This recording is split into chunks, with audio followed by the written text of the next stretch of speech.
McCarthy, to me, is a classic second round-ish pick that you stash for literally maybe 2 years. You have to stash him for one. He cannot play right away. He is not physically matured. I don't think he's had to be the guy in college, so you can't ask him to be the guy in the NFL as a rookie. He threw for 230 plus yards in 4 games this season. 4! It felt like Bo Nix and Penix did that in the first half every week. I am terrified that he is going to be drafted as a top 10 pick savior. I don't think that's fair to him unless you have a legitimate plan like the Chiefs did or like the Packers did when they took Jordan Love at the end of the first round.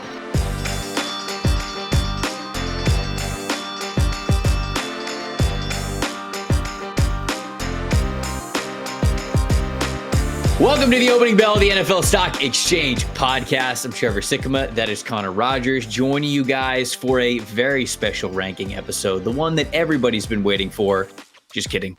We know you like the wide receivers better, but it's quarterbacks. It's the ones that get all of the headlines, determines the very top of the draft. It determines the top of day 2, and it determines the top of day 3. Everything revolves around this position. How strong the quarterback position is, well, that's how the rest of the NFL draft goes, no matter what is going on with those other positions as well. Very excited about this one, Connor. Obviously, we have a quarterback class that is good enough to potentially go 1, 2, 3. We've talked about that so many times as we have done mock draft episodes, but there's plenty of other quarterbacks that could threaten the first round quarterback record. You know, do we get 5? Do we get 6?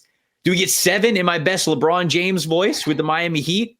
How many quarterbacks are we getting in the first round? We're going to determine how much we like a lot of these guys that we have in the top 8 today.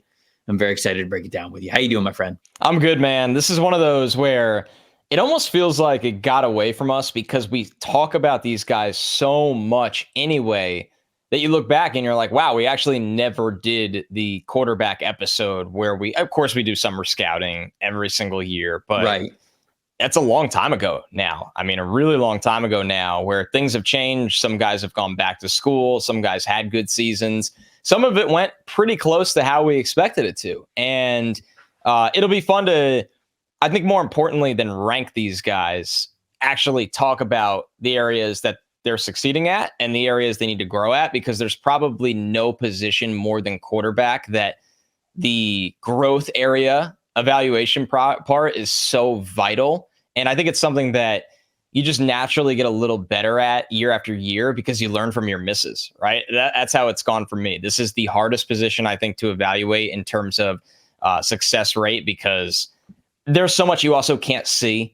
You know, how is a guy's mental makeup, which is just to succeed at this position in sports, you have to be built so differently. And that's a really hard thing for a lot of people to see, where even teams miss on it all the time. And they spend time around these guys nonstop. So, and have connections around these guys that are really, really helpful. So yeah, this will be a really good episode, man, because you nailed it. This is a class that, you know, I wrote something in my NFL draft notebook for NBC Sports on Friday that was, hey, here's the 6 guys I think that can go in the first round, and here's everything you need to know about them. And the fact that that's the conversation, right? Here are 6 guys that legitimately could go in the first round. Yeah. That's pretty insane, man. Yeah. I mean, we would learn from our misses if we had any. Yeah, that's right. We don't, right? If I had them. No, but I mean, you're totally right. It's a position that I was having this conversation with Steve Palazzolo the other day. We have so much film, so much data that we try to contextualize as best that we possibly can here at PFF. And we think that it helps so much. We feel like we have a lot of data that you can't really get anywhere else that helps you evaluate this position. But even with all of that, there's no blueprint like, oh, if this guy is great in this area, it means he's going to be great in the NFL. You just never know because of how much is on the position's shoulders. And you mentioned this, getting to know these guys, their work ethic, how they're going to fit with a team, a city, an organization, the leadership qualities, the toughness, the intangibles, how much they can get better. Are they capped out in college? All of these questions that come into account when you're evaluating these guys. And we're going to break down some of that here as we get to our top 8. So this isn't the last time that we're going to talk about quarterbacks. Obviously, we have the combine coming up. We got a little bit of time to get to, you know, what's going to be our final big boards, our final rankings. But like you mentioned, we haven't done a formal QB ranking episode in a long, long time. We've kept tabs on these guys. We watched them in college football, obviously, as we have updated our rankings and done mock drafts. But it's different when you really get to sit down. And, you know, for me, it's been writing these guys up for the draft guide. I've got to have trait breakdowns. I've got to have PFF statistics. I've got to have strengths, weaknesses, scouting summaries, bottom lines about these guys, the round grades that I have for them, the offenses that I think that they could fit in, trump cards, red flags, all this stuff. And it's so different even when you get to sit down and view players through this kinds of lens. I learned a lot about quarterbacks in this class that I had opinions on. It's not like it drastically changed one way or the other, but I saw guys differently. Absolutely. And I think that you're going to see that in these rankings. So if you want to kick it off, my friend, who do you have at number 8 here in your quarterback rankings? Michael Pratt. And he is somebody that from Tulane, for everybody listening, just getting into the draft, I promise I will try to be better about that and not assume that who quarterbacks from Tulane are or anything like that. Now, Pratt, he was on our radar during summer scouting. This wasn't my first look at him, counting the Senior Bowl. And we had a conversation, Trevor, I remember in the middle of the season, because Pratt got banged up this year. He came back and he just didn't look like himself. Mm-hmm. So I remember we've talked about him a couple different occasions now. He comes in at number 8 for me. He's an interesting player because he was a 4-year starter in college. He played for Tulane 4 years. Now you're seeing all these 5th and 6th year players. Pratt was a 4-year starter. Basically, he got there in 2020. He was a 3-star recruit, didn't start playing football until his freshman year of high school. I believe he was actually homeschooled growing up before high school. So a kind of a, late starter in terms of just playing the sport, not even playing quarterback, and gets to Tulane and he starts 9 games as a freshman and then starts 11 the following year, 13 after that, and 11 this year. Cause like I said, he got banged up and he was a Senior Bowl guy. He was one of the first guys to accept that Senior Bowl invite. Pratt is interesting because he's not somebody like a lot of these guys with this crazy arm and he'll have all these big time throws. I mean, you look at 2023, 2,405 passing yards, 22 touchdowns, 5 picks, 19 big time throws. That's a good number for him. Also had 14 turnover worthy plays. And then the year before that, he did pass for 3,000 yards, 27 touchdowns, 5 picks, 13 big time throws, and 7 turnover worthy plays. So it felt like when I watched him, Trevor, I felt like 2022 as a whole was a better year for him tape wise, but he also didn't have as much of the extraordinary, but he also, what I think is one of the calling cards of his game was just this timing and rhythm thrower and in command of the offense. And that's what you see for a guy that he's had almost 1,500 dropbacks for Tulane. I mean, he's just played a lot of football for them. Full field reader, good mobility on rollouts. He has no problem picking up some yards with his feet for scrambles when defenders drop too far into zone coverage. I thought he throws with good touch. He understands how to throw a changeup. I think that when he gets in rhythm, just managing the game with timing is very, very natural to him. Now the limitations that, in my opinion, are physical, right? Where I kind of look at Pratt and see the ceiling to not be very high is that I don't think he has this big arm. I didn't see him drive the ball outside the numbers consistently. It's not something they really wanted him doing a lot. Right. On the throws I got to watch, it's not something that really jumped out. I actually thought defenders in coverage were able to break back and make a play on the ball easier when he had to really push the ball and try to drive it because it just didn't have that high-end velocity a lot of these guys have coming out. And this is a 4-year starter. So when we talk about somebody, I remember I had this conversation years ago about Jared Goff. When Jared Goff was coming out, he was, I believe, 21 as a prospect. And I liked Goff. I liked Goff quite a bit. And I remember one thing I wrote down with him was like, I just don't know if his arm's as strong as you usually see for a number 1 overall pick. And an evaluator at the time that I was having a meal with was like, you got to realize when a prospect, you're watching the film and he's 20 or 21, bet on the arm getting stronger. But it's not typically like that for guys that are 23 or 24 as prospects. So the one thing for me, Trevor, and I'm really curious your thoughts on this, I thought when under pressure, all the things you love about him, it kind of started to fall apart, like the accuracy and that rhythm throwing. And sometimes the guys like this that know how to point guard the game, they thrive under pressure because they're just so comfortable getting the ball out. And I thought with Pratt, he didn't look comfortable under pressure at all. Pratt's also my number 8, so this makes it an easy transition here to continue to talk about it. I'll list off some PFF statistics throughout this show, but just like some of the other rankings that we've had, when I do those, just keep in your mind, it's almost always, whenever I can, it's a 2-year sample size with these things, right? Because you at least want to have a 2-year sample size of data to show, because more volume in the data that represents what you're looking at is going to often be more true than something that might just be like 1 year. It's more difficult to replicate. You don't know if it's going to be consistent. So, his under pressure grade, just answering your question there, it's not bad. His play under pressure is actually a 62.4 grade. But I mean, also, when you look at his play like outside of structure, because that's another category that I like to judge with these guys. I look at scramble grade. So there's categories where we can look at dropbacks and how guys perform for different dropbacks. There's 6 different categories of basically like a QB getting moved, and it's like scramble right, scramble left, and then there's like rollout plus scrambles, and then there's like rollout one direction, kind of scramble the other, almost just kind of like a broken drill. But there are ways where we can look at the grades for the throws and the performance of just really when a QB is moved off of his spot. Because some rollouts are designed, but we're trying to measure, okay, did you roll out and then is there pressure there or whatever? Is it not as in rhythm? So it's a true like QBs are moved off platform kind of a throws. Scramble grade, he had a 62 or a 60.2, which is okay. And adjusted completion percentage actually was really good. It was a 78.6.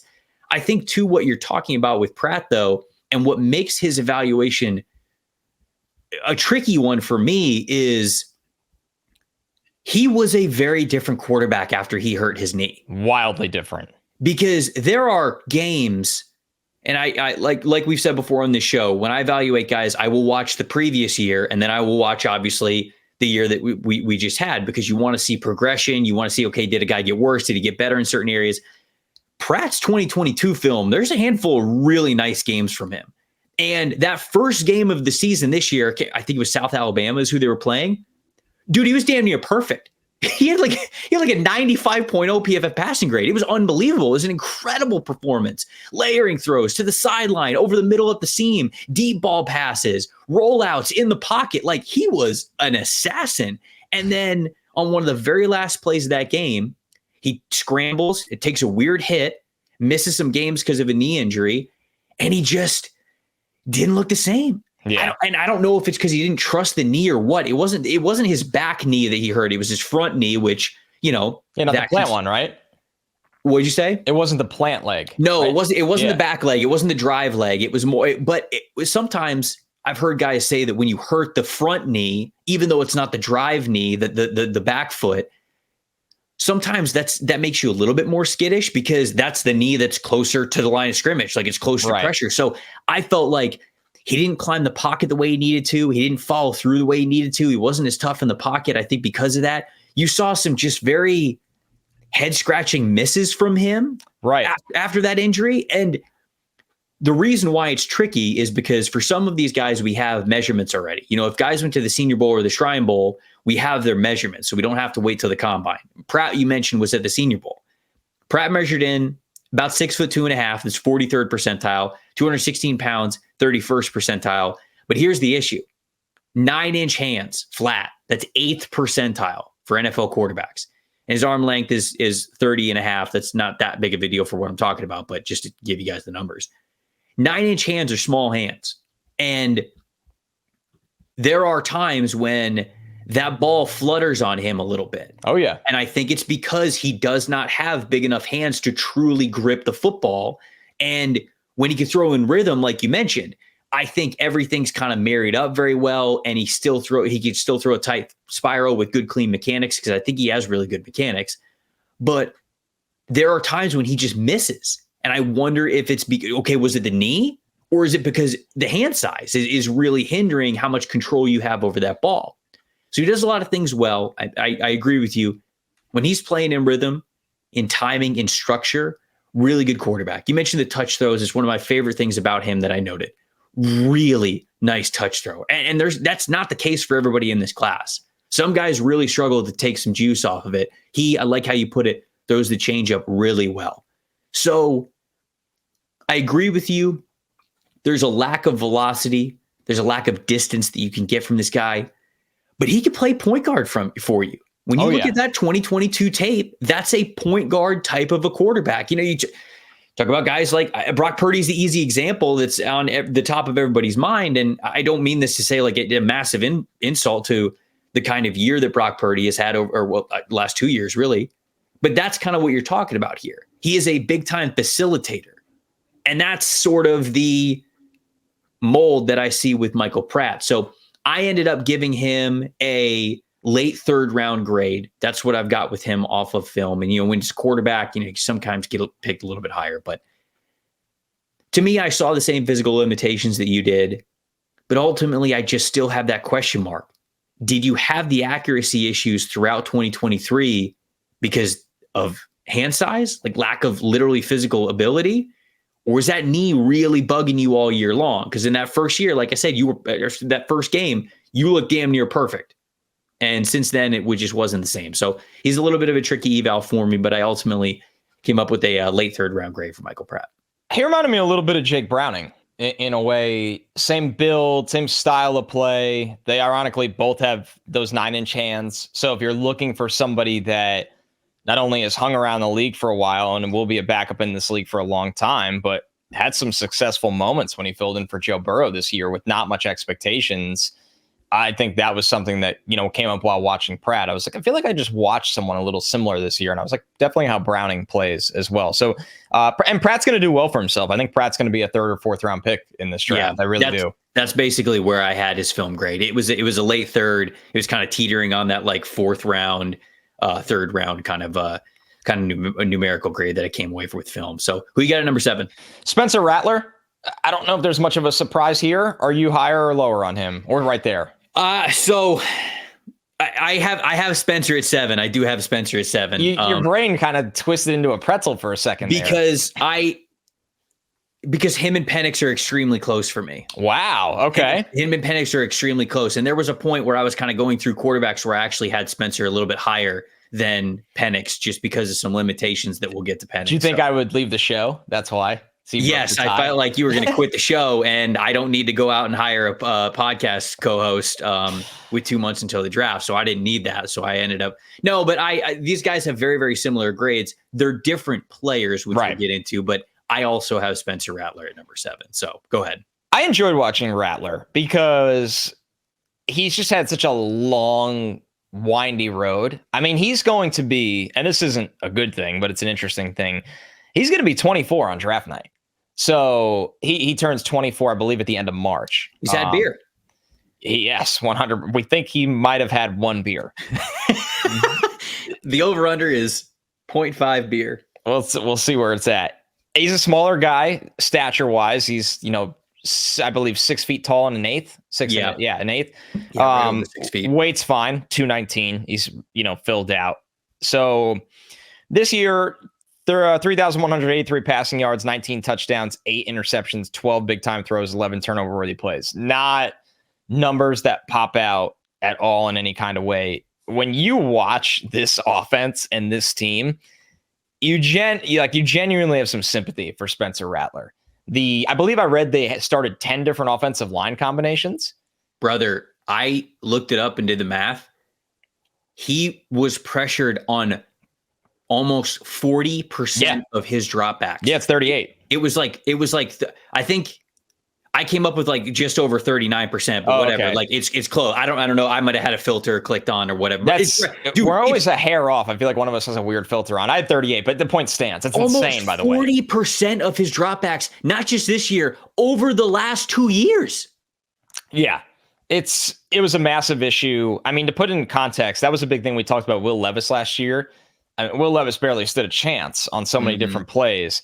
So this is somebody that was pressured a ridiculous amount in his 2 years at South Carolina. He didn't really stand a chance back there. I think that he's a very natural thrower. And what I mean by that is there's just really no wasted motion when he throws the ball at all. It's very easy for him. A legit scrambler. He improved at keeping his eyes up when scrambling to make a play, to make a throw when the play breaks down. I thought he showed an improved understanding of getting the ball out faster in 2023 with quicker area throws.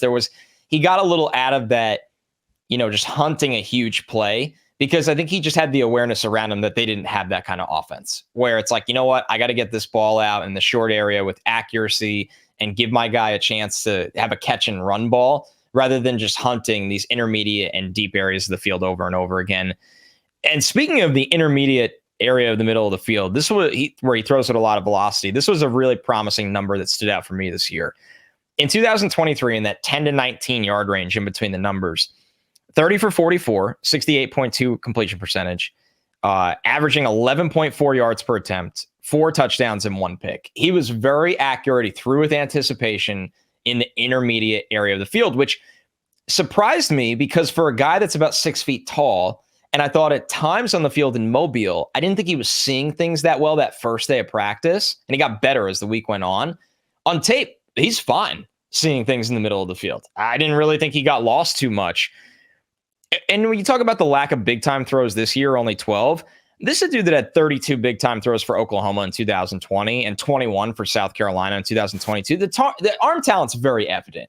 It's just he wasn't in a great offense, in my opinion, where you're constantly showing off that arm. And I watched the film, and I just found myself saying over and over again, can somebody make a play for this guy? There wasn't a lot of separation. Right. There wasn't a lot of, let me go be a hero for my quarterback here. He's clearly matured since being a recruit and a young starter at Oklahoma, taking full advantage of a fresh start. You get to the negatives. They're problematic. The unnecessary prayers into coverage. I mean, he's got 33 turnover-worthy plays in the last 2 years. It's gotten better. It's still a little bit of an issue. 14 fumbles over the last 2 seasons. He's pressured so much, but he gets happy feet and leaves the pocket early and runs himself into sacks where he didn't have confidence in the line, and I get it. But then there was times where there was clean dropbacks and he just ran himself into a sack. And it's lack of trust, but it's also one of those situations where you'd like to see him have a little bit more of a calm demeanor. He didn't really challenge outside the numbers often or successfully in 2023. And like I said, he'll be one of the older quarterbacks of this class. I don't really care about that because Nix and Penix are in the same combo of that. But yeah, there's a lot to like with Rattler. He's a high variance quarterback, though, which is weird for a mid-round quarterback because those are typically guys that you draft as backups. But with Rattler, he has starter traits and also really bad late day 3 habits. Yeah. That I think, honestly, that's just him and you have to live with them.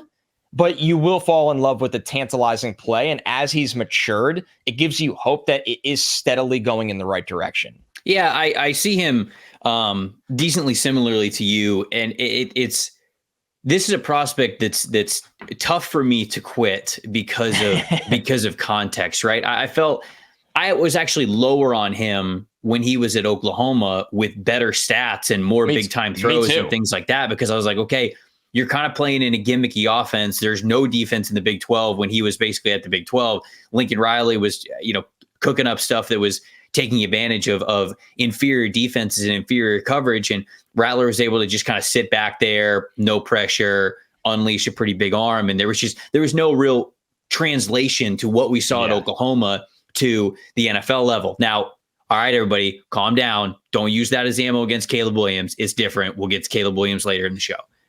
Very different. But when I look at Spencer Rattler, he is somebody who I think he's better than his PFF grades. Okay. Yep. We've got some things that we categorize as more stable metrics when it comes to projecting guys from college to the NFL. We also have a statistic called wins above average that we use to try to quantify value. And obviously quarterbacks have higher wins above average. It's very similar to kind of like what you hear in baseball. The categories for passing grade that are typically most translatable or most stable are passing grade from a clean pocket. Because you've got, straight up, we like to talk about the out of structure stuff, and the out of structure stuff is what kind of like takes you to the next level. It's what makes you an X factor. Like, okay, are you something special? But in order to be something special, you have to have a good baseline. So you're great from a clean pocket. You're great on a standard drop back, no matter how far the distance or if there's play action. I'm talking about like a standard drop back, no rollouts, no scrambles, no nothing like that. A standard drop back. Early down work. So what are you as a passer on first down and second down to set the tone, to put yourself in third and advantageous situations, or even convert first downs before you get to third downs? And then no play action is the other one. So those are the 4 kind of contextualize passing grade categories that we think are most stable. And I'll read off some other numbers for some of the guys that are a lot higher that have elite passing grades. But Rattler's is 87.8 from a clean pocket, which is good. But then you really drop off 70.0 in standard dropbacks, 69.7 in early down passing, 65.4 in no play action. And it's just, these things get worse and worse. Under pressure, outside of rhythm, 37.7. But man, like the volume was so big when it came to pressure plays. It's almost like you just, like you said, feel bad for the guy. He's throwing up a lot of prayers and a lot of contested catch situations to Xavier Legette, but it's like, dude, again, I don't mean to make excuses for the guy. Who else he throwing to? Yeah. Juice Wells was hurt this past year. They didn't have anybody. People could point to Nick Harbor, who was a wide receiver, who was the number one overall recruit, number one on Bruce Feldman's freak list. I mean, he's just one of the most insane athletes I've ever seen.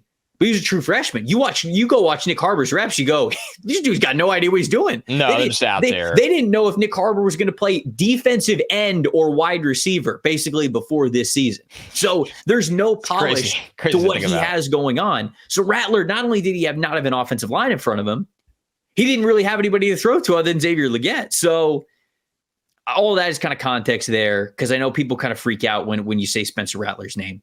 When I look at the strengths and weaknesses, a lot of them are kind of repeats from what you said. I think he's got really good footwork. I think he's a really good, fundamentally sound quarterback. There's not a ton that's like going on that's extracurricular or that's, prohibiting him from getting the ball out cleanly and quickly. I mentioned that he's not much of a rushing threat, but he definitely has a good enough feel of the pocket to where, like, okay, if this is an area where I can pick up a couple of yards with my legs, he can do that.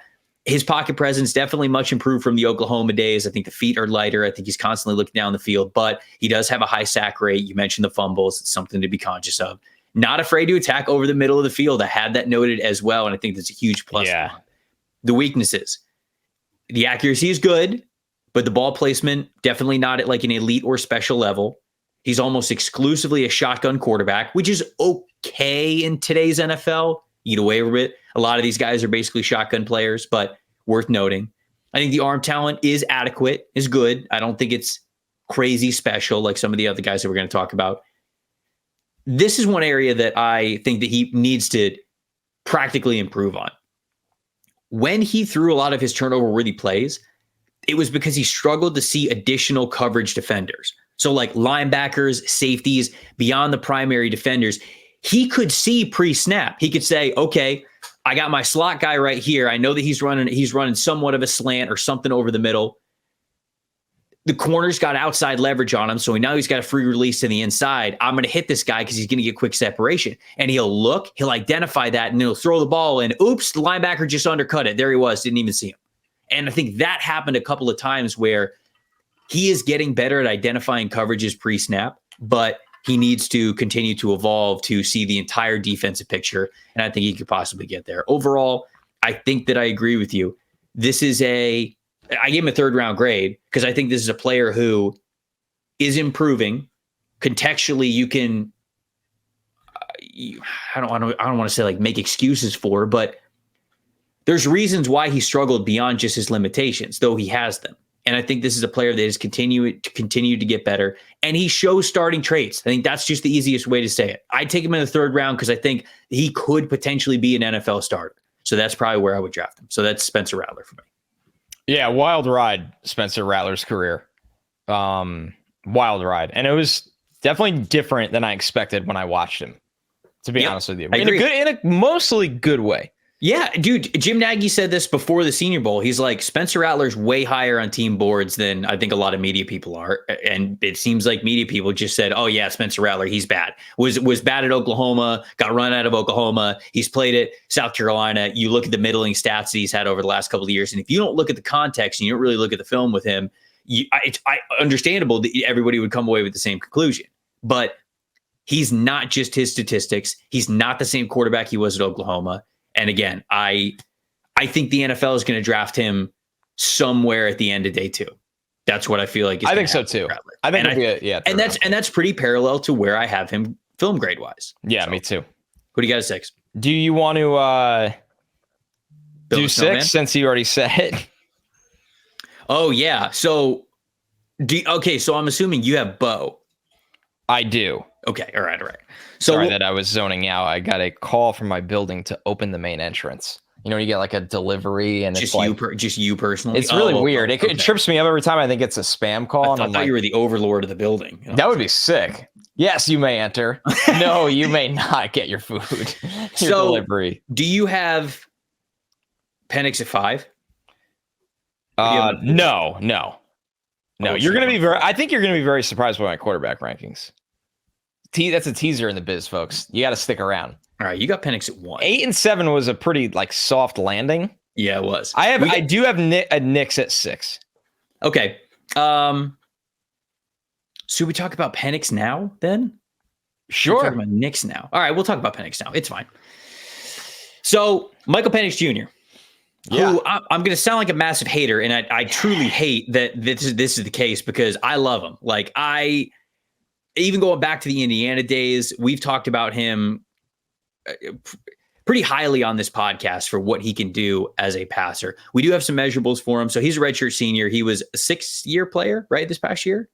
Or 5th-year player? I believe he was a 6th year. 6th-year player. I think we have a lot of like him, Jayden, and Bo. I think we're all in their 6th year. He's an older prospect. He's 6 foot. He's 6'2.5", 212 pounds. So that's 43rd percentile and 19th percentile, which is okay because his hands are freaking huge, massive. 10-inch, 10 inches.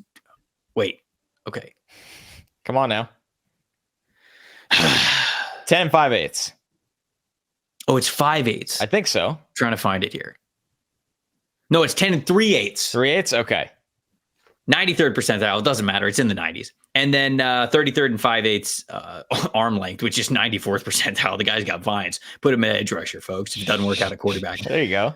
Obviously, this dude was a super productive player over the last couple of years, specifically this past year. If you look at some of his PFF statistics, I mentioned that some of these guys have elite passing grades. Penix is one of them. Clean pocket, 94.2 grade. Standard drop back, 93.0. Early downs, 91.3. No play action, 87.4. Under pressure, 65.1, which is fine. That's totally fine. Adjusted completion percentage, 74.3. Those are all really great numbers for Michael Penix. I think over the middle of the field, he had 90 passing attempts over the middle of the field over the last 2 seasons, 87.7 grade over the middle, which is fine. It's on the lower end for some of these guys that we're going to talk about that are ahead of him. 45 first down throws over the middle, 0 big time throws, but 2 turnover worthy plays. For Penix, I think that arm strength is a trump card for him. And it's not often when that I don't put like every single strength as a trump card for a player. But when it is truly a major difference maker, I will highlight it. And I think that arm strength for Penix is a trump card.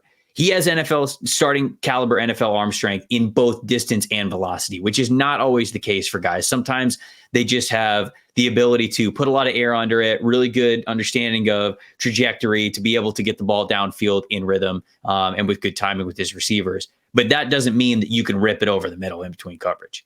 Penix can absolutely do both. He's got no hesitation to give his players a deep shot. And in any sort of spread vertical offense, this is somebody who coaches are going to love. He is a very strong sideline thrower. I think most of his production comes from throwing outside the numbers, which again, if you are in a spread out offense, if you're trying to get every single blade of grass covered by the other team, you consistently being able to hit outside the numbers is important. Now, so is throwing over the middle, and I don't think he throws over the middle as well as some of these other guys, but that's something that we'll get to.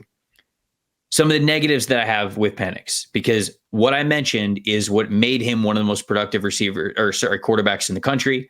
It made him a Heisman Trophy finalist, and it is a baseline arm talent wise to give him a shot as a starting quarterback in the NFL.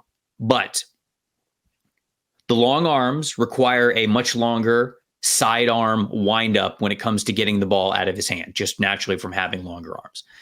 I also don't think that he always throws from his feet up. Sometimes his feet and his arms are not married together. And in fact, he has a lot of upper body that he relies on when he is trying to put a ton of heat on these passes. So that is something that can get better, but definitely needs work. The completion percentage for him is fine, but the true ball placement, I think, is the thing that is the most inconsistent for him. And I wonder, is this just something that is always going to elude him, that true ball placement? Is it something that gets better if he is able to hone in on his fundamentals And like I said, marry those feet with his upper body, make it more of a fluid throwing motion instead of just trying to shot put the ball as hard as he possibly can. And then also throwing with touch. I don't think Penix throws with touch nearly as well as some of the other quarterbacks that I have listed ahead of him. So that then also goes into ball placement. You see so many great spectacular catches by guys like Rome Odunze and Jalen Polk and Jalen McMillan. And you go, wow, those are phenomenal catches. But you go back and you really put it under a microscope. Why were they having to do that so often? I think that Penix and some of these inconsistencies comes into play. He has flamethrower of arm strength. But like I said, it sometimes leads to him putting way too much on passes when he doesn't need to. And sometimes I think it's a little bit of a crutch for him. Sometimes I think he knows he's got such a howitzer of an arm. He's a little bit later maybe to get to his progressions, but it's okay because he knows, all right, I'm going to come to this dude and I'm already winding up. I'm firing it in there. And again, it's an impressive velocity. It's an impressive throw and it works out for him sometimes. But I think that maybe has hindered his speed and going through his progressions also. Last thing I'll say about him is he is a really good pocket passer when it comes to having those tools that you would want. Accuracy, like I mentioned, we're still a work in progress for him, which is not always great going into the NFL as a sixth-year player. But the area that really worries me is the out-of-structure plays. Because when you look at his scramble grade, it is one of the lower scramble grades of any of these quarterbacks that we're going to talk about. He has a 49.1 passing grade when scrambling. He also has just a 50% completion percentage on scramble plays over the next 2 years. So that is an issue when you talk about where the league is in its current form, and it is a playmakers league. The NFL is gravitating towards guys who are threats in multiple ways. And Penix breed is almost a little bit of a dying breed. If you can't make things happen out of structure, there's too many other quarterbacks out there that can't. So I wonder if that is also going to hold him back. But I'll end on a positive. We talk about wins above replacement. Penix had one of the highest win above replacement averages over the last 2 years, including this past season, a 1.35, which might have been the highest over every quarterback over the last 2 years that we're going to talk about today.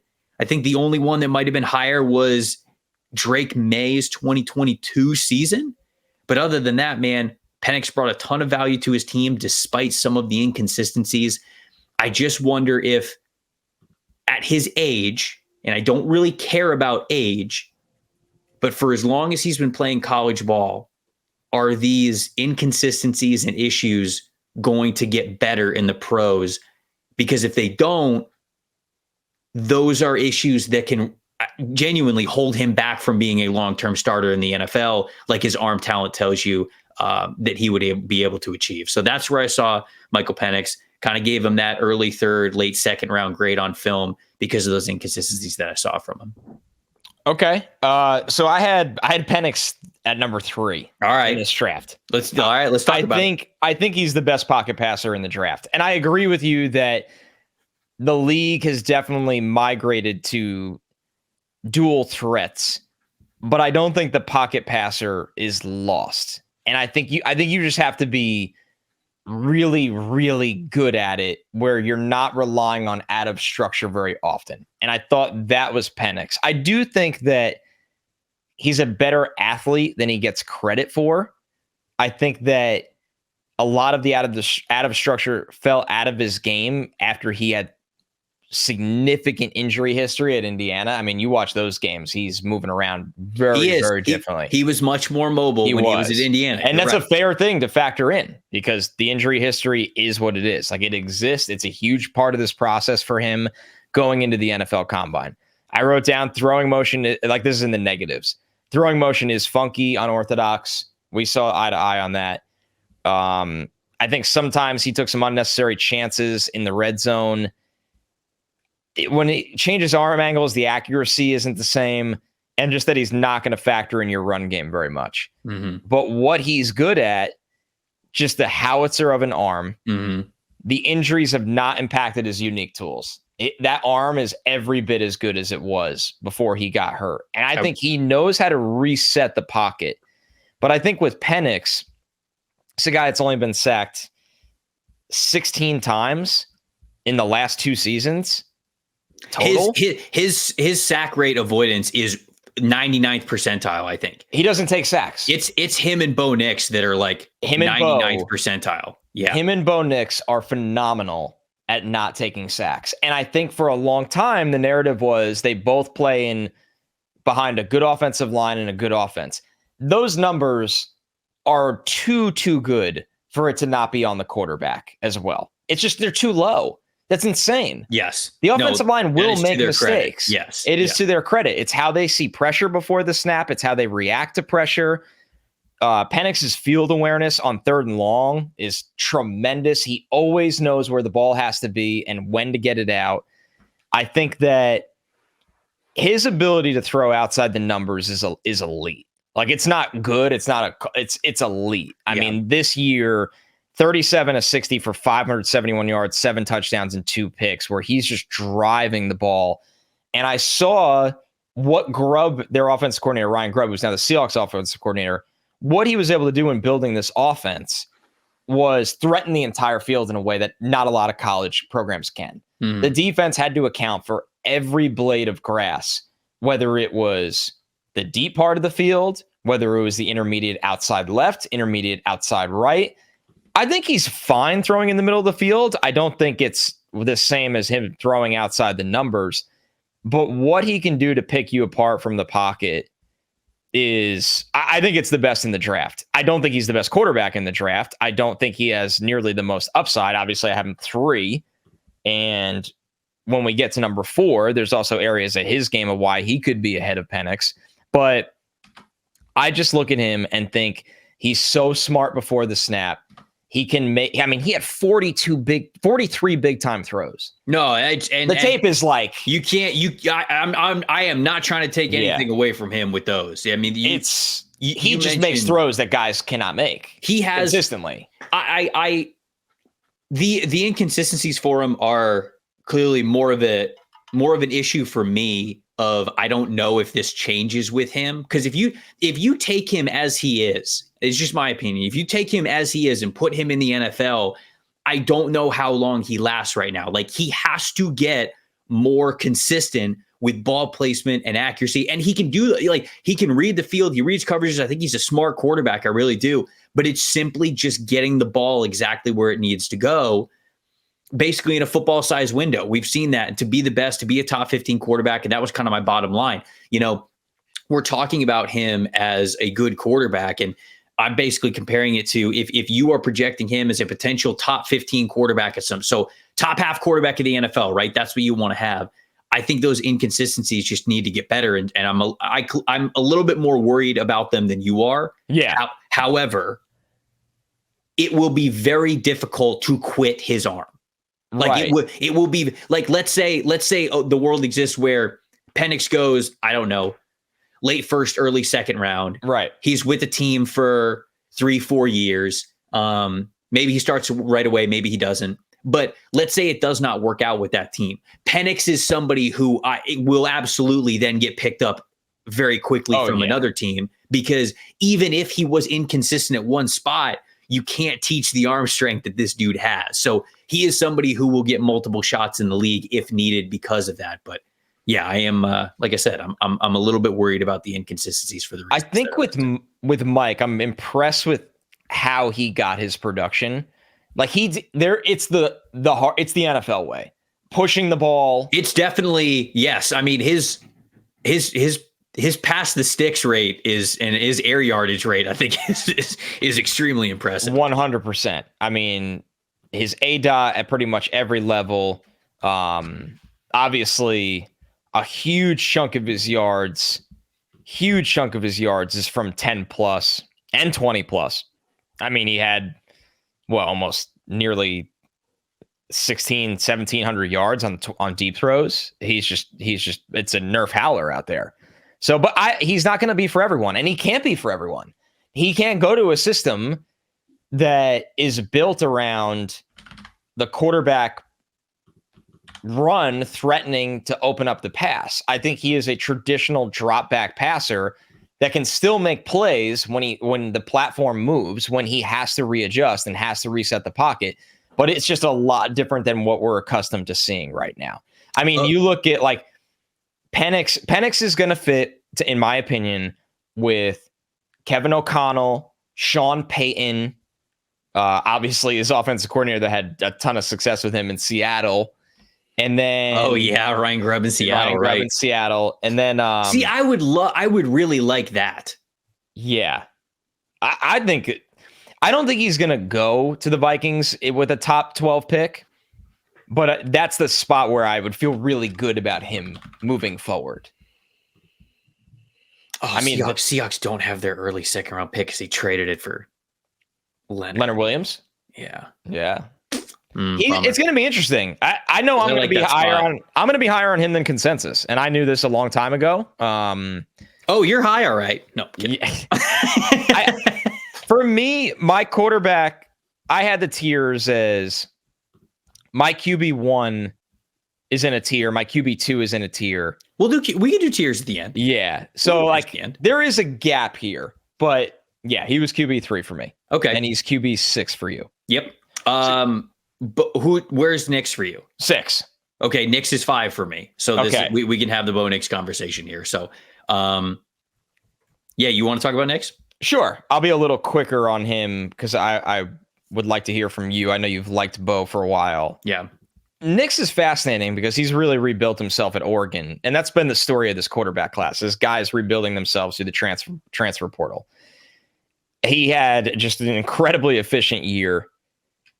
He had over 4,450 yards, 45 touchdowns, 3 picks, 20 big-time throws, only 5 turnover-worthy plays. Incredible ability to take care of the football. Came up short against Washington in those 2 big games, which was frustrating, but he has an incredible ability to take care of the football. Was not the same runner this year he was in 2022. He had over 500 rushing yards and 14 rushing touchdowns in 2022. This year he had 234 rushing yards, 6 rushing touchdowns, because they were just able to air it out more. Or I say air it out, just throw more at a higher rate, it felt like. He's very in command of this offense. He will nickel and dime defenses nonstop.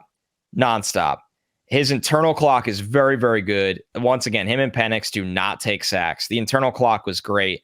The timing with his receivers was well seasoned. He was very good against pressure this year. I mean, 43 of 64. Dude. 9.7 yards per attempt while under pressure, 9 touchdowns, 1 pick. He could throw at different arm angles. To me, he's just a guy that is physically limited. His arm does not drive the ball outside the numbers with high velocity. I think we saw that in Mobile. He just didn't have a good grip on the ball most of the week. In college, I mean, he had 900 passing yards just off of throws behind the line of scrimmage this year. Like, he is Nix to me will be the classic case of a guy that you would love as your backup. He'll be drafted as a future starter. You can win games with him as a starter, but I never see him as a play driver. I see him truly as a point guard that needs those elite scoring threats around him where he's just commanding and not making the spectacular play pretty much ever, to be honest with you. I don't know about ever, but I like him more than you do. So there's some good deep throws. I think the area, from listening to you, the area where we differ the most is I think his arm's better than you do, apparently. I was really disappointed in Mobile. It just felt like he never had a grip on the ball. So, and on tape, I was like, okay, he makes throws, but it's just not the same as almost everyone else that I'm watching here. So there's a reason why I have him 5. Now, I like him, and we'll get to the tiers at the end of the show, like how we break this down. But there's a reason I have him at 5. It's because some of these guys above him, a little bit better with their arm. But I think his arm is adequate, man. I think that it is. It is adequate. I don't think it's great. It's adequate. I don't draft adequate in the first round. No way. So I didn't give him a first round grade. I gave him a second round. Okay. That changes things. I thought you were pretty high on him in the first round for a while. No. So look, there's a little bit of a difference, and I'm actually kind of, just to give people a peer behind the curtain, because we do that a lot on the show. We're always trying to be as transparent as possible. I'm currently working on a system where I have film grades for guys, and then I'm sort of using PFF's win above replacement metric, and I'm working with some people to also like come up with like a positional importance board, like positional value board. Yeah. And so with a quarterback, if you have somebody who gets sort of a second round grade, they might get bumped up into the first round conversation just because it's a quarterback. You take a chance on them, right? If the reasons why they might be a little bit limited or not seen as a first round pick, if those are things that maybe can get better, they tangibly could get better, then you're probably going to draft that guy a little bit higher simply because if you hit on it, you hit the jackpot. So that's a little bit of why he has a second round. Team is trading into the back part of the first round to get the 5th-year option on him. Like I don't hate that at all whatsoever, but he's not in the same conversation as some of these other dudes that we'll get to a little bit later in the show. I think my stance on Nix is I think he's going to have a really long NFL career. And I also don't think he'll ever be a top 12 quarterback. It's like, I love the floor with Bo Nix. I don't think he has the ceiling that you use first round capital on. I hear what you're saying. I wonder if that's there for him. So I like his arm a little bit more than you do. His time in Mobile was kind of confusing up until the last day. Like there were throws to me where it was like, okay, very clearly you have a good NFL arm, like you showed on tape. And then there were the other ones where it just felt like he was being a little bit hesitant. Right. I thought Mobile is almost like, you got to throw it out, but you can't. I mean, you can't do that. You're taking the whole evaluation into account. Under pressure, you mentioned it. I'll just start with some of those strengths there and echo you. Dude, under pressure passing grade over the last 2 years, 2022 and 2023, 89.7. Yeah, he's been great. There's dudes who don't have that without pressure. Yeah, like clean pocket. If you only look at clean pocket grades.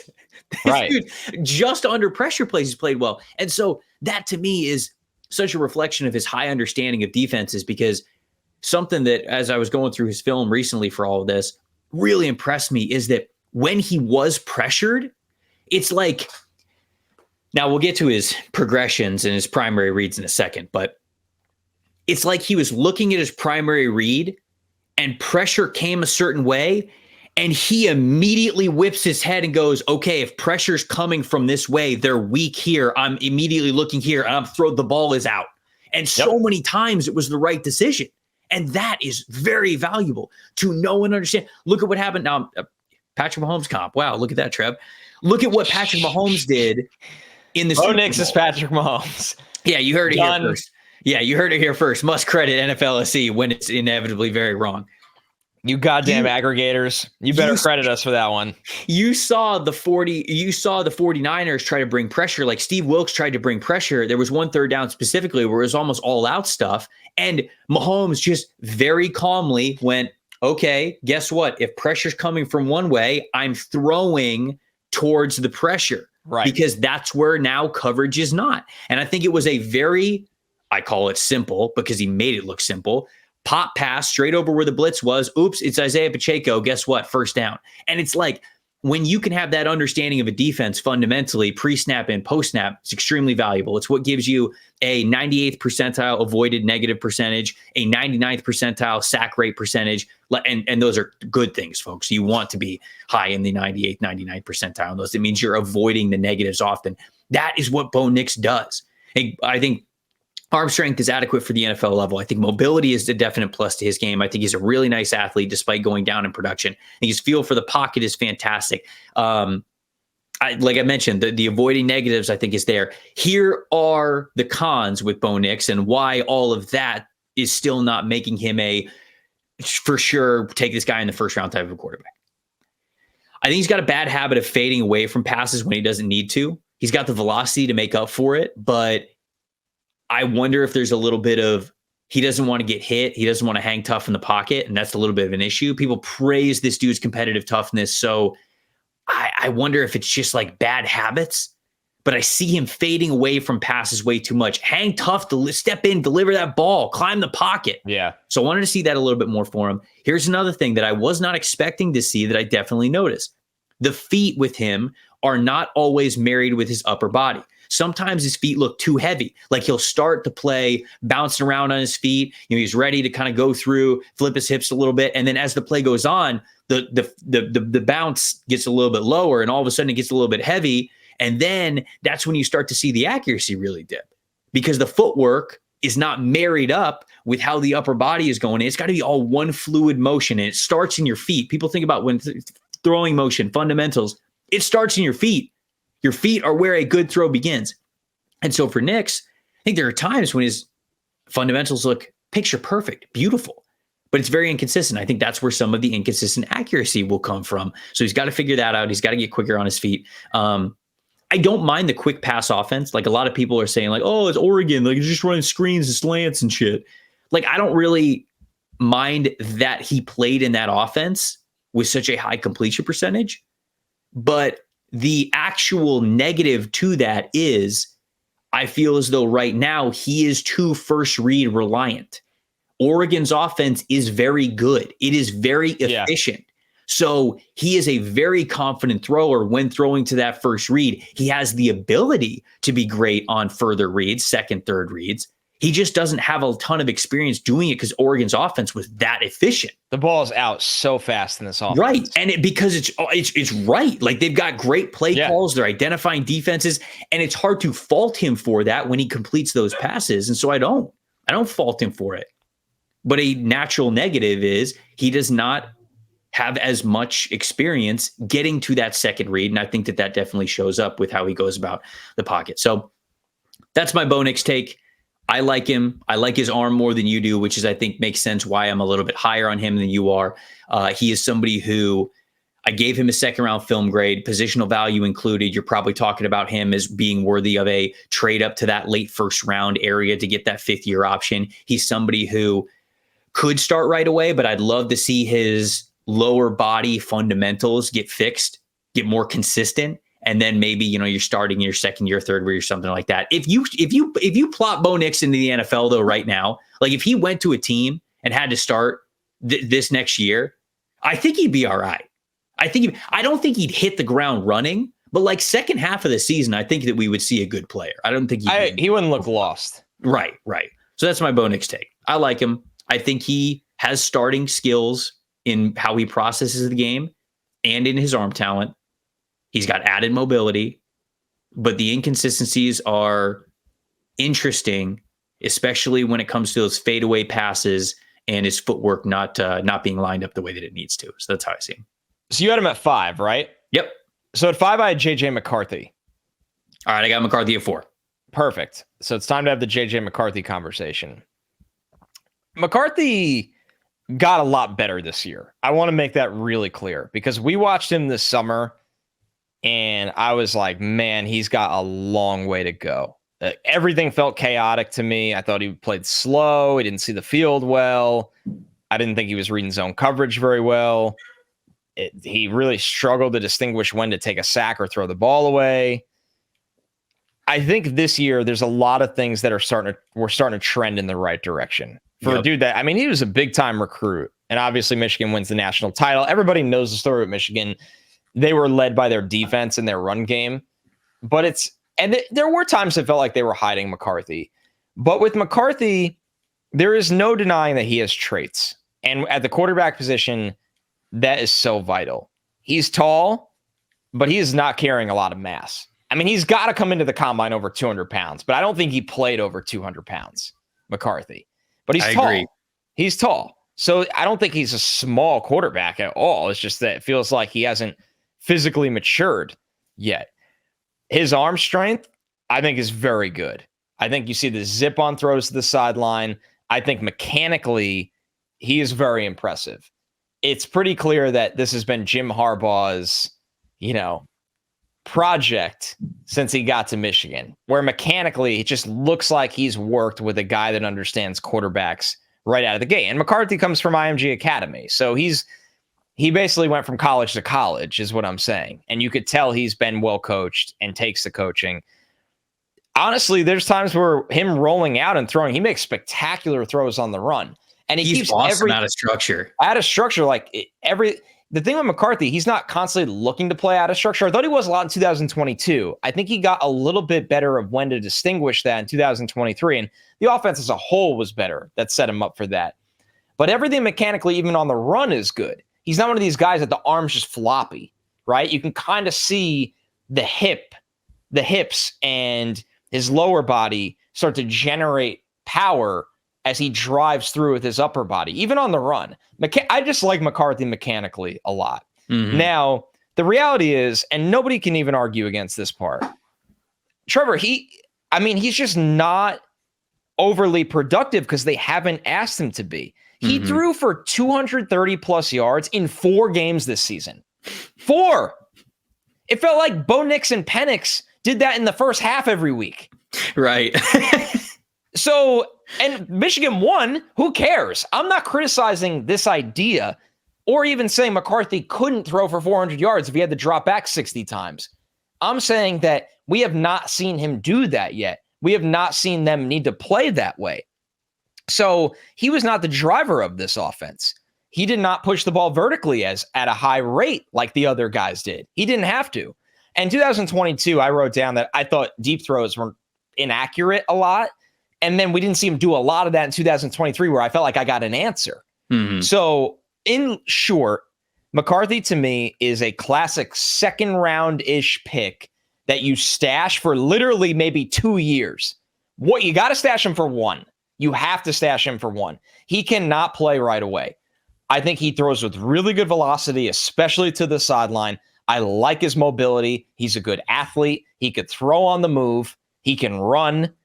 I think there's times where on third downs, he can make something out of nothing. He really, really can.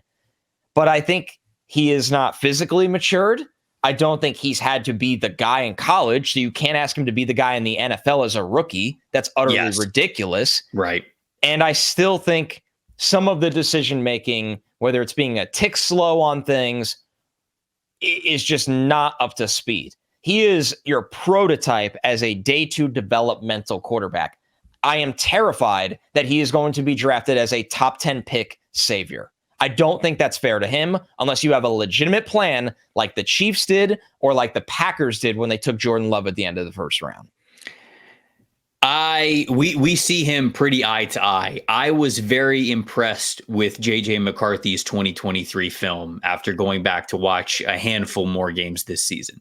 Because if you'll remember, when we did summer scouting, I think both of us were like, man, don't talk to me about McCarthy. Yeah, we were almost bothered by it. It was like, you are projecting him to get so much better, talking about him as a potential first round pick based off of what we just saw in 2022. He did get better in a lot of ways. He did a lot better. He really did. And that's to his credit. And I agree with you completely. I see him the same way. He got a second round film grade for me. Obviously, Nick's got that second round grade. So McCarthy being right ahead of him, he also gets that second round grade for me. And there are a lot of things that I like. You talked about him out of structure. I was way more impressed on what he was able to do on scrambles than I thought that I was going to be. He had a 67.8 passing grade when scrambling over the last 2 seasons and an adjusted completion percentage of 64.1 when scrambling. So those are really good numbers. Those are very solid numbers. Under pressure, 70.9 over the last 2 years. So that also includes 2022. You know, you talked about processing, and I think that his decision-making got better and his ability to read progressions did get better, but his time to throw was 2.89. Okay. Nick's was 2.44. In football, that is literally an eternity difference. Only quarterback with a higher time to throw in this conversation that we're having from this class is Caleb Williams. And I think there's wild. There is Caleb Williams context that I will get to when we get to him in the show for time to throw, because a lot of people like to look at the time to throw numbers. And I think that there's some important context that is needed there for him. But when it comes to what he does well, really good, clean throwing motion. I felt like the follow through was beautiful. I thought the footwork was great. It generates that power through his feet. And like you mentioned, the more he puts on weight, I think he's like 195 now. I think he's listed 195 now. I bet he played like 190. Yeah. This dude's small. He's slender. This dude is skinny. So I bet he played between like 185 and 190. I would agree. He's got to play a lot closer to 210 in the NFL. And that 100%. Might take, like you said, that might take a red shirt NFL year, you know? Beef this dude up. Yep. Peanut butter sandwiches at 3 a.m. Set the alarm, buddy. Trevor's protein ice cream. Dude, I got the recipe working, my guy. we'll bunk up like in the movie Warrior. You remember where it's Tom Hardy's character and his dad, and he's just waking him up at 3 a.m. to go train? That'll be us. Protein McFlurry and a peanut butter shake. Get up. We're going to train. Get in, loser. He's got really good arm talent. But there's no question that he's got to get stronger in order to maximize that arm talent. The gaining mass crossover with the Mean Girls reference really, it really hits for this show. That's what this podcast needs. Yes. He's got nice added mobility. I don't think he's a blazer, but again, like this is somebody who can pick up those extra yards with his legs. Something that I really, really liked about this dude, he is not afraid at all whatsoever to throw tight windows over the middle. No. Like the Ohio State throw is one of the best throws of the year. And it was. And was that the throw where it was like, okay, if the defender turns around, he probably picks it off, and he didn't. So instead, it just looked like the greatest throw we've ever seen. But you got to know that as a quarterback. I don't know if he knew that. You think he got lucky on that throw? I think he's just ripping it, dude. Okay. Yeah. Fair enough. At the end of the day. Because the defender's like looking straight at him. So when he releases it, it's almost like you're just daring fate. But so that throw was super impressive. And I lost my shit when it happened because I watched it live and I was like, did he really just do that? And from the all 22 angle, it's even crazier. But it's not just that throw. There were a handful of throws that I watched throughout this season where he put his back foot in the ground and he let this bad boy go between two linebackers and his safety coming down. And I'm like, holy cow, this dude's got confidence. That's what you love to see, man. That's what you want to build off of, especially when it comes to hitting over the middle of the field, because the better you are at hitting tight window throws over the middle, the more defenses have to collapse on you, because if you hit over the middle and you don't defend it well, that is tons of yards after the catch. It is a defense's worst nightmare. And then the more guys collapse on the middle, then you can hit more towards the outside and you can get more vertical. So when you were able to hit over the middle with the confidence that McCarthy was able to show in flashes this year, you got something pretty special. So I also love how he hangs tough in the pocket. I think that when pressure was in his face, he still was not afraid to stand where he needed to stand and fire in a throw. I just feel like that mentality from him is something the NFL teams clearly are going to gravitate towards. Weaknesses, slender build. You mentioned he can get locked into his primary reads a little bit too much, even in 2023, a little bit slower to get to that next progression. And I said the decision-making took a step in 2023, but it's got to become more consistent, especially when it comes to pre-snap stuff. I think that is the next big, I don't want to say hurdle, area to get better for McCarthy is, hey, start recognizing a lot of this stuff pre-snap, because the reason why I think he might be locking on to his primary read is he can identify some things in the pre-snap, but if there's motion elsewhere, if the primary read is a little bit more covered than he thought, sometimes he'll just be like, okay, well, if I wait long enough, maybe he'll still get open. And instead it should be okay, coverage came down from an area where I didn't think it was going to come down from. Let me pivot immediately. So that next progression will make him quite the quarterback that can attack every single area of the field. So McCarthy, not a finished product, but he is a growing quarterback with experience in a pro style offense and a spread offense. He's got good physical tools, both physical and mental, to be a starting quarterback in the NFL. I love the idea of a team drafting him back into the first round, early part of the second round, let him sit for a year, hit the mass gainer hard. You could start in your second season. So there we go. That's McCarthy. All right. So you have him at 4. I do have him at 4. Before we get to our top 3, though, I still have to do number 4. I already said Penix was 3, but that's all right. We're going to be here for another hour. If you got a family out there, then you got to get term life insurance to protect them. Plain and simple, folks. It's one of the smartest financial decisions that you can make, and the start of the new year is perfect time to get it done so you can focus on whatever the new year has in store for you. Fabric. It was designed by parents for parents to get you high quality, surprisingly affordable term life insurance policies in less than 10 minutes. Fabric's got flexible policies that will fit your family's budget with quality policies like $1 million in coverage for less than $1 a day. You can get your personalized quote in just minutes and apply whenever it is convenient for you, all online into your schedule. You go from start to covered in less than 10 minutes with no health exam required. Join the thousands of parents who trust Fabric to protect their family and apply today in just minutes at meetfabric.com/stock exchange. Meetfabric.com, that's MEET fabric.com/stock exchange. Policies are issued by Western Southern Life Assurance Company, not available in certain states. Prices subject to underwriting and health questions. All right. So you got 4. Who's at 4? Jayden Daniels. If you said Drake Maye, I was going to come through the camera and just punch you straight in the kidney. No, I'd never do that to you. I would let you. But that was the case. I love Drake Maye. All right, so Jayden, that actually came off as like Jayden Daniels slander, and I didn't mean for it. Yeah, it really did. Go ahead and tell me about Jayden Daniels. What do you think about him? You have him at 3? I do have him at 3. I mean, another success story from the transfer portal. This is a dude that he is absolutely electric with his mobility, and he uses that electric mobility to set up the passing attack. He's forced 101 missed tackles as a runner over the last 2 seasons. This isn't, all the other guys we talked about or will talk about, they are scramblers. Daniels is a runner when he wants to be.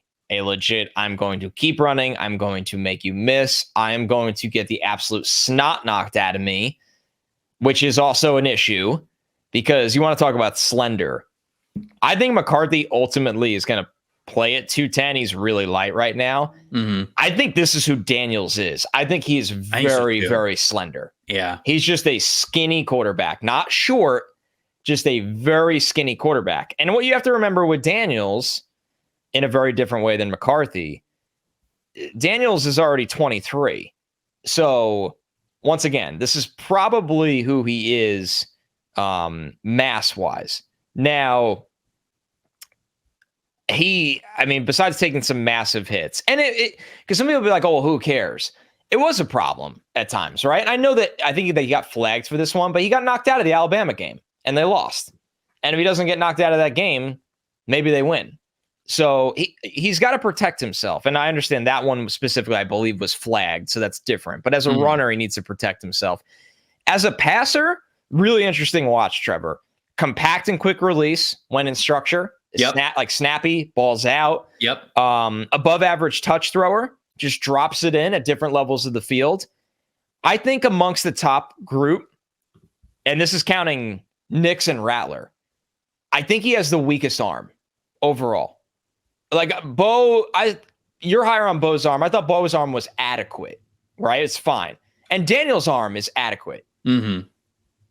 He does not have he's not throwing with velocity. But the velocity is more of an issue than the distance, but I absolutely agree with you. He can hit different areas of the field with touch and drop it in the bucket. I mean, look at what Malik Neighbors and Brian Thomas Jr. were able to do. It's not that he can't throw to different levels.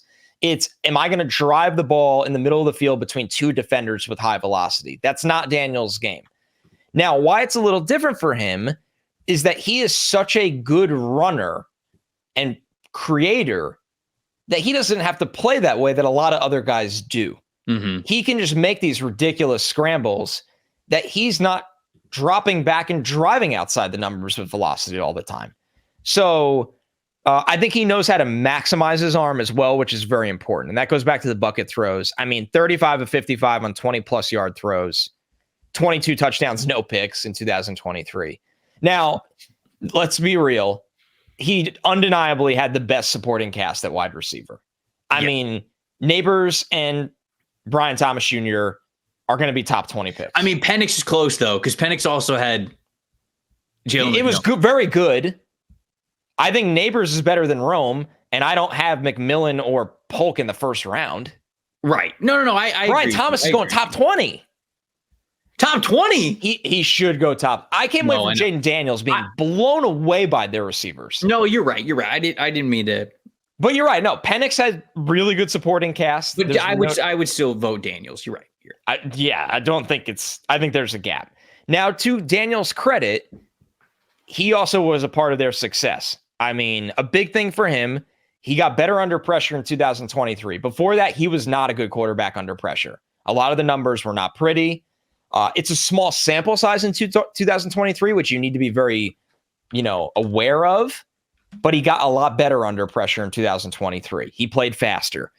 I think ultimately he is a guy that likes to see his receivers open rather than throw them open. That's just the kind of passer he is. It's not that he's a full field reader. He's all of those things, but he likes to see his guys open and throw the ball rather than throw with anticipation.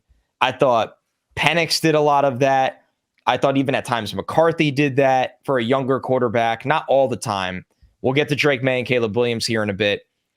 It's weird with Daniels. Outside of the body type, potential future injuries, he was a different prospect than I expected. I think he's actually has a higher floor than I thought. Yes. He's not this boomer, but I like his floor. Yes. I think he throws with touch. Yep. I think he's an excellent play creator that will always throw. When you're that good of a creator as a runner and a scrambler, you'll always have a floor. And I love his touch throwing. That's accurate. That he has a floor as a passer. But I don't see the same. There are people that really like Jayden Daniels, like over Drake Maye, top 2 pick. Maybe he's Lamar Jackson-esque. I am not there. He's a really nice prospect that can be a good middle-of-the-pack quarterback in this league and one of the best runners in this league and a confident touch thrower. I don't see him just ripping up a defense through the air like a top quarterback does. So I liked him. He's a first-round player. There's no denying that. But it was funny what I thought I was getting, which was a wide range of outcomes, boom or bust. And I was like, no, he's a nice prospect with a high floor. But he's got to protect himself. I am very concerned about him getting hurt. And I'm not no jokes aside, because people there's like the memes and he takes these wild hits where his like legs are up in the air. But he's really got to learn how to protect himself. I agree. I thought Daniels had a way higher floor than I thought that I was going to see going into it. Like, his fundamentals are pretty damn clean. Love the release. The release is really nice.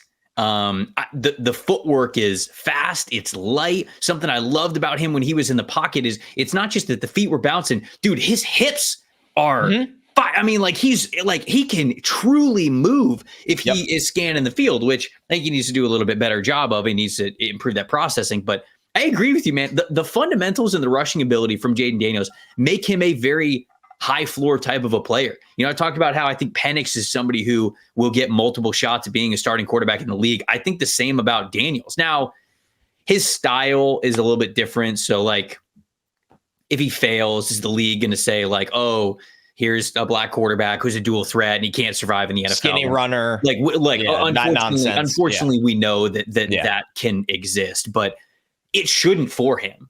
Like, what he brings to the table as a rusher should always give him a chance to either be a high-end backup or get a starting shot on teams, especially for how clean his fundamentals are. So I was really impressed by how easily and fluidly the ball got out of his hands. I agree with you, though. The big point that I wanted to bring up about Daniels is his arm is romanticized at this point.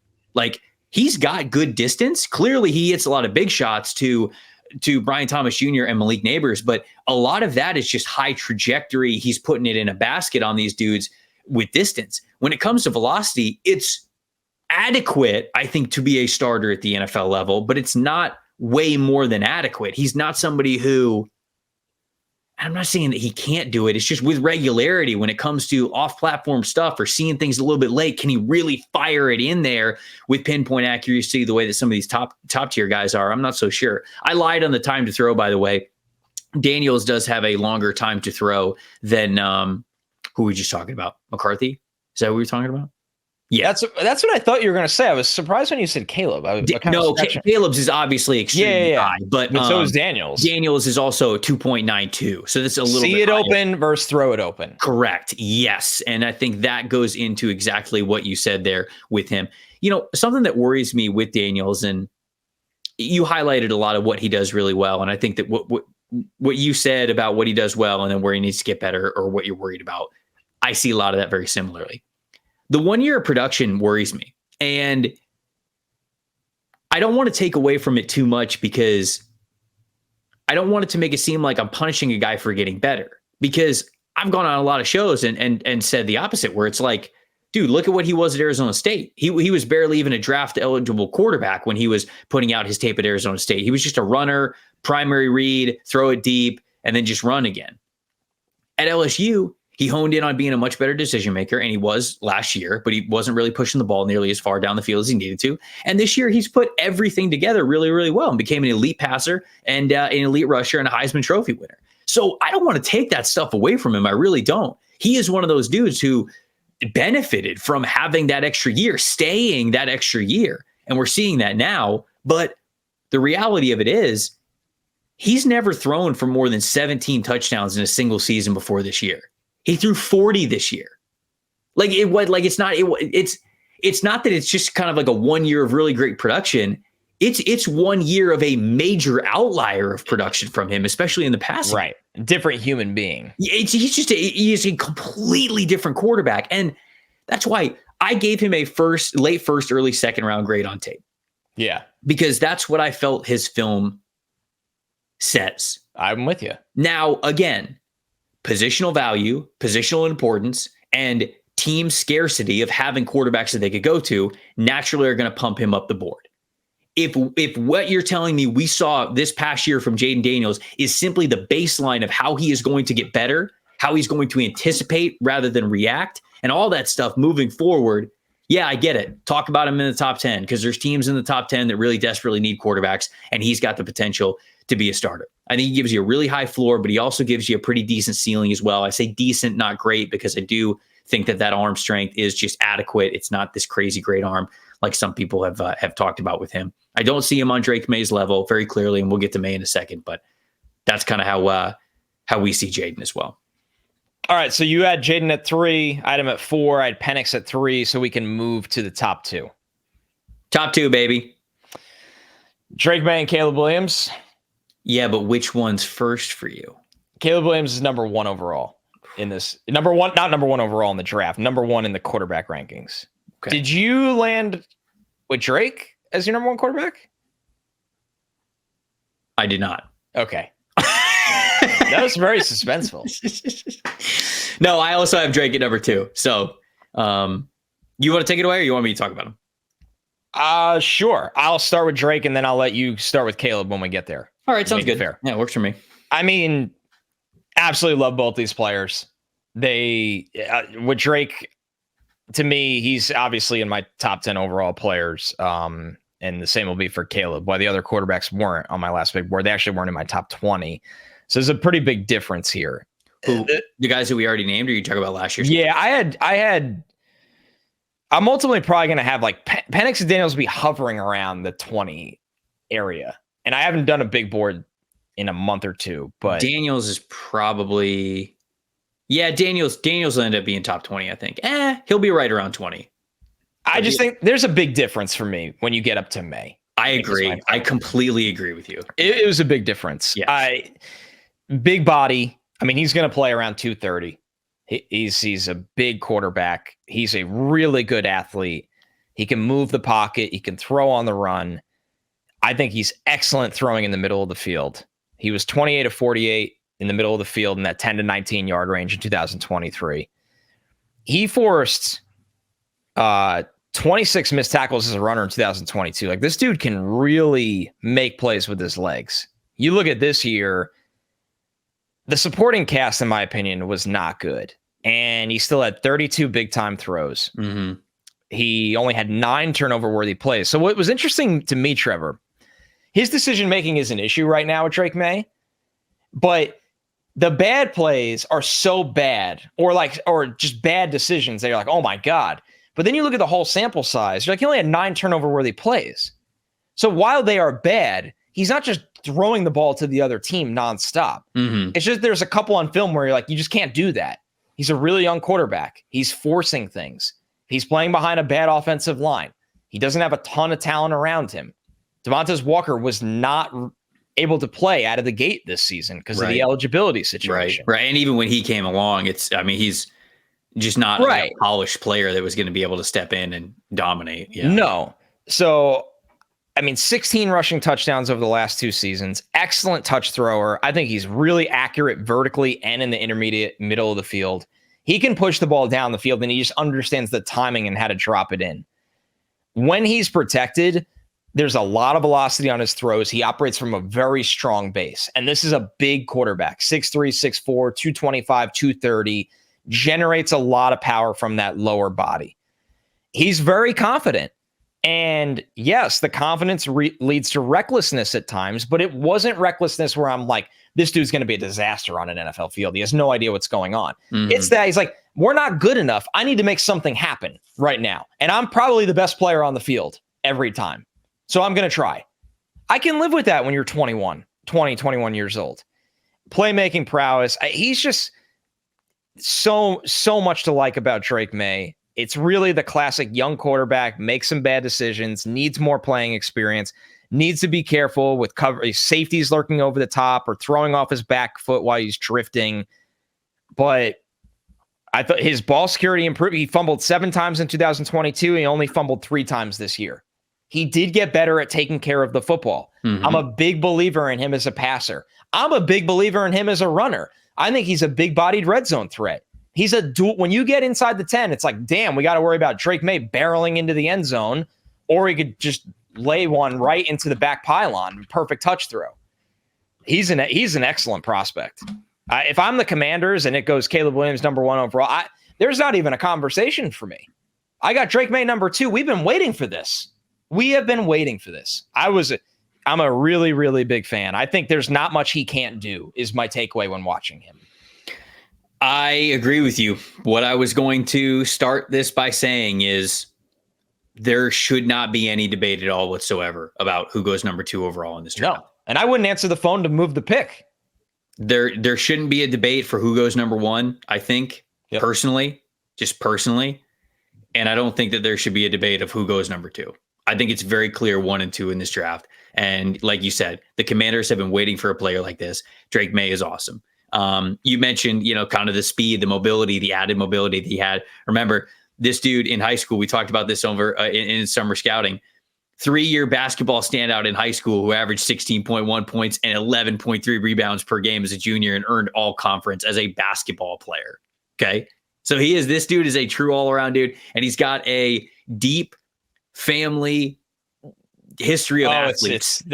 It's that house must have been nuts. So here we go. I mean, just the family basketball games at Christmas time. I mean, just must be absolute hell with how competitive they are. Okay. His dad, Mark, started quarterback at UNC for 2 seasons in 1987 and 1988. His brother, Luke Bay, if you recognize the name, was a North Carolina Tar Heel basketball great from 2015 to 2019. His brother Cole won an NCAA title with Florida as a pitcher, and his brother Bo is currently a member of the UNC basketball team. Actually, I wrote that during the summer. I don't know if he's still on the team. Maybe he is, but anyways, it stands. Drake Maye is so good as a prospect. And after getting the chance to go through even more games of him this week, it makes it all the more puzzling why I've heard the NFL be like, we weren't that impressed. Now, it's not perfect. I'll get to that in a second. But over the last 2 years, so 2022 and 2023, this guy's played almost 2,000 snaps, over 1,900 snaps, so much football, okay? Clean pocket grade, 95.3. Standard dropbacks, 94.2. Early downs, 91.5. No play action, 92.7. Elite every single step of the way. Under pressure, 61.4. When it comes to scrambles, I actually thought he'd be a little bit better at this, but that's all right. Scramble grade, passing grade, that is 55.3. Adjusted completion percentage on scrambles, 58.9. His time to throw was 2.84, so it was sort of around the J.J. McCarthy area. I was actually wrong earlier in the podcast as well. He has the single highest win above replacement score of any of the quarterbacks that we talked about today. In 2022, he had a 1.65, which is just stupid high. Shows you how much he means to his team. Love how he throws over the middle of the field. He's light on his feet. The feet are always bouncing. They're ready to pivot to his progressions, to throw, to take off, anything. He has got a super powerful, super quick flick of the wrist. I mean, that ball is up near the shoulders and it is boom, gone on a frozen rope straight to its target. The speed in which he gets the ball out of his hands, super impressive. Has that added mobility, like you mentioned. We talked about over the middle of the field. Already very well versed to pump fake and fool defenders. You could tell that this guy's been he's been watching some Drew Brees, right? He'll hike the ball very confidently. Boom, gets the guy to move. Ball's coming out the next second. And it's all predetermined because he knows what defenses are going to do pre-snap. So I think that's already a good fundamental baseline for where his knowledge is and how he is reading coverages pre-snap and how, to me, I think he's only going to get better. Now, here we go. There are times when he just misses. I don't really know why. Sometimes it's due to fundamentals. Like sometimes I can look at a throw and be like, all right, you didn't like totally follow through there. Maybe the feet weren't exactly where they needed to be. but there are other times where he just misses. And I don't want to make it sound like it's a lot, but I think that's probably the root of where we get this, the NFL didn't love him nearly as much this past year, because it's kind of like unexplainable misses. It's just like the ball doesn't go where it's supposed to go. And I don't really know why, because he's excellent with touch. He's got pinpoint accuracy to the sideline. His deep throw is beautiful. He can hit over the sideline with a fastball straight in between coverages. He shows everything. There are just some throws that he missed this year. And that's basically all I can say with him. Now, when it comes to full field reads, he is capable of doing so. I saw him do that multiple times on tape. But there are times when I feel like he knows that he's got an incredible arm and he'll lock on a guy longer than he needs to, or even just too much in general. Like the coverage is very clearly dictating. Yeah, I don't care who's down there. Hey, get off this guy. And he'll be like, nah. And he'll just fire that bad boy. And he's had a couple of really impressive throws, but I think that's where you sometimes see some of the head scratchers as well. Overall, this is a franchise caliber player. I'd be taking him at number 2 overall. Wouldn't be thinking twice. Drake Maye's awesome. With you all the way. All right, number 1. Caleb Williams. You know, like we had it over summer. I just back where it all began. I wondered if I would watch Caleb Williams, and again, through the lens of the draft guide and seeing everything and noticing everything, getting down to the details. I wondered if I'd watch Caleb Williams and I'd find something that's like, yeah, you know what? Maybe I do see the hesitation. I don't. I really don't. This is very clearly a franchise caliber quarterback to me. Over 1,700 snaps over the last 2 years, clean pocket grade 94.7, standard drop back 92.2, early downs 90.7, no play action 93.0. For people that want to talk about the gimmicky offense, it certainly isn't prohibiting him from playing well without play action. Now, the offense almost hurt him at times when I watched this team. It did. You're right. Now he plays in a Lincoln Riley's spread air, like modern air raid system. So it's very strange with all of the RPOs and like screens that it has in there. But if you just watch the talent that this guy has when passing the football, it's so evident. Scramble grade, passing grade when he's scrambling, 77.8. So excellent there. Adjusted completion percentage on those scrambles, 60%, which is great. Thrown over the middle of the field. I thought that he was good over the middle of the field. As well, 87 attempts over the last 2 years, 91.7 passing grade, 49 first downs. He had one big time throw and those 3 turnover-worthy plays that were over the middle of the field. But don't freak out about that, folks. Like actually every single quarterback other than Drake Maye had more turnover-worthy plays over the intermediate middle of the field than they did big time throws. Drake Maye is the only one. He had 5 big time throws and 3 turnover-worthy plays. He's the only one who had more big time throws than turnover-worthy plays in that category. So it's very common. So just so people know, don't freak out about that. Caleb's time to throw is 3.21. Okay. Actually, you know what? I'm gonna do strengths and weaknesses, and then I'm gonna talk about that at the end because it's, I gotta build it up for the good people. The arm strength is well above average. The arm talent well above average for NFL level.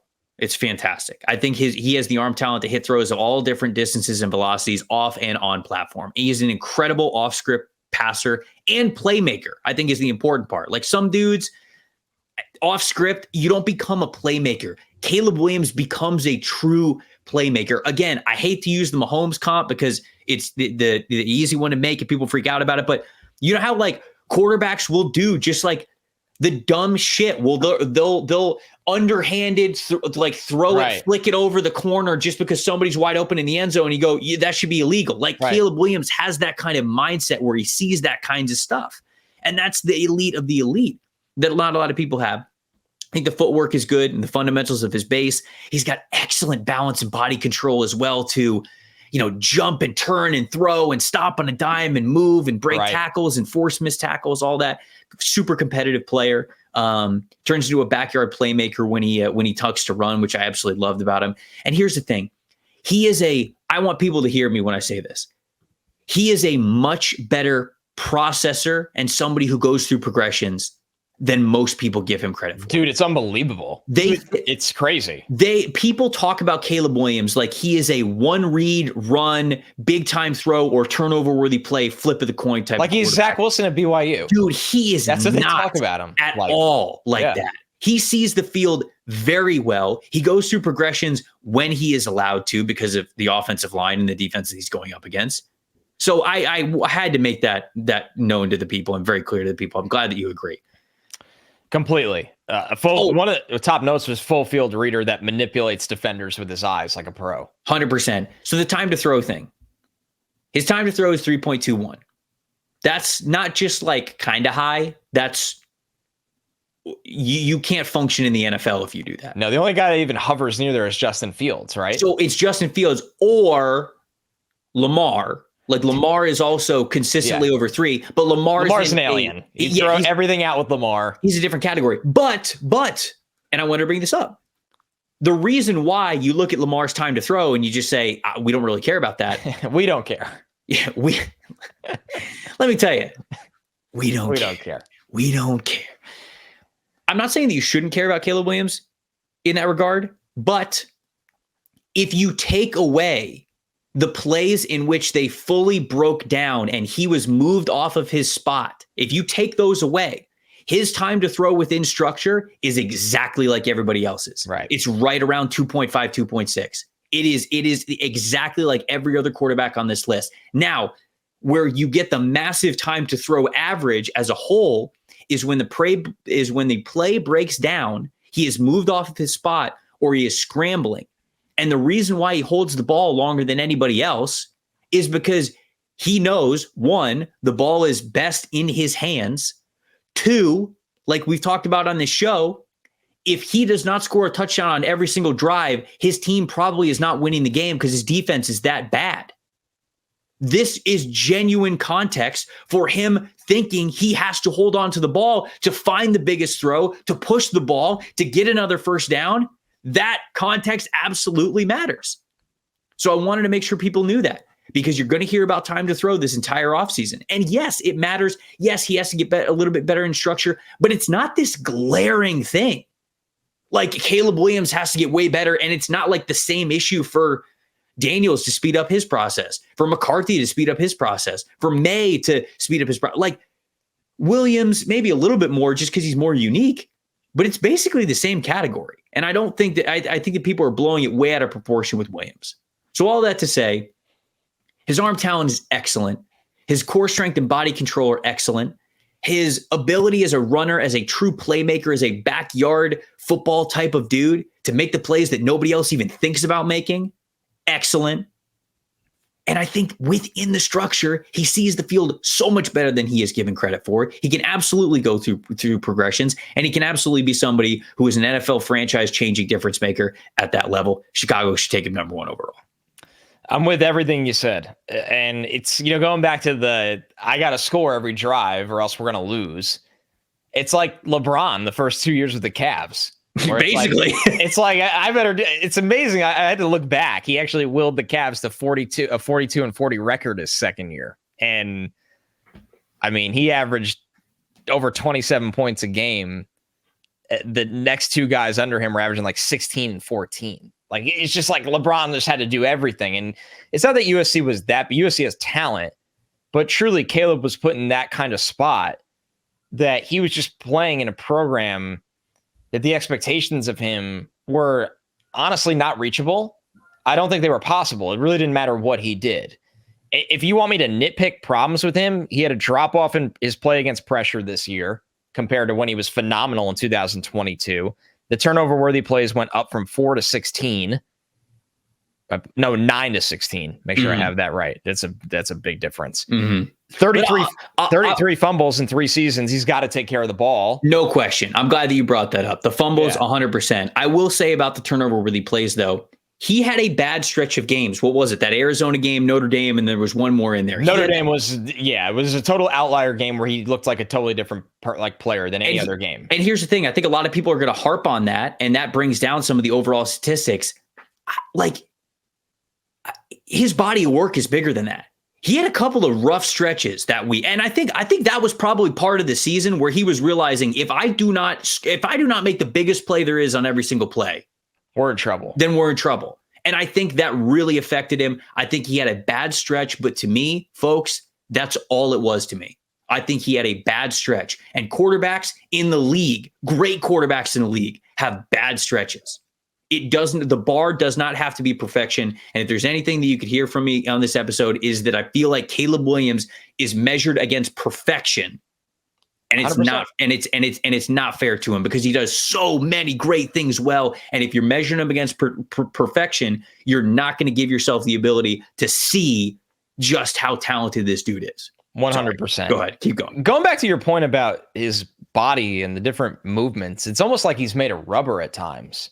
It's really crazy how flexible he is and how twitchy he is, and the head and shoulder fakes and the light feet, the choppy feet. He just frustrates pass rushers over and over again. Yep. I mean, no arm angle is off the table. He has no fear of getting hit. What he doesn't get enough credit for, besides the full field reading, Trevor, is that he is very tough. He's a very tough player. Like, he does not care about getting the absolute shit knocked out of him to make a play. And he carries a lot of mass.